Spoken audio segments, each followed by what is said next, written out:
મુઢેઠા પ્રાથમિક શાળામાં જનકલ્યાણ શિબિરમાં અરજદારોની પાંખી હાજરી જોવા મળી। યોજનાઓના અપૂરતા પ્રચાર પ્રસારથી લાભાર્થીઓ દૂર રહ્યા, કર્મચારીઓ મોબાઈલમાં વ્યસ્ત હોવાની ચર્ચા।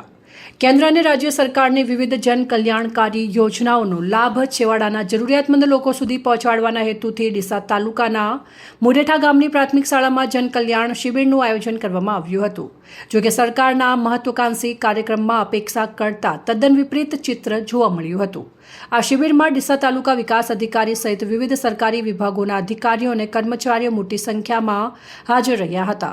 અરજદારોના પ્રશ્નોના નિકાલ અને અરજીઓ સ્વીકારવા માટે વિભાગવાર સ્ટોલ પણ ઊભા કરવામાં આવ્યા, પરંતુ આયોજનમાં અરજદારોની હાજરી નહિવત જોવા મળી હતી।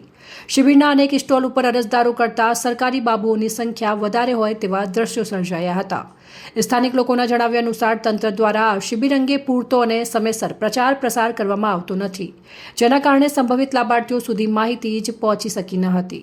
આ ઉપરાંત અરજદારોના કામ સ્થળ ઉપર ન થતા હોવાને લીધે અરજદારો શિબિરમાં ન આવતા હોવાની પણ ચર્ચા છે। અરજદારોની પાંખી હાજરી વચ્ચે કાર્યક્રમ દરમિયાન હાજર કેટલાક કર્મચારીઓ લોક પ્રશ્નો ઉકેલવાને બદલે પોતાના મોબાઈલ ફોનમાં વ્યસ્ત હોવાની ચર્ચાએ પણ જોર પકડ્યું છે।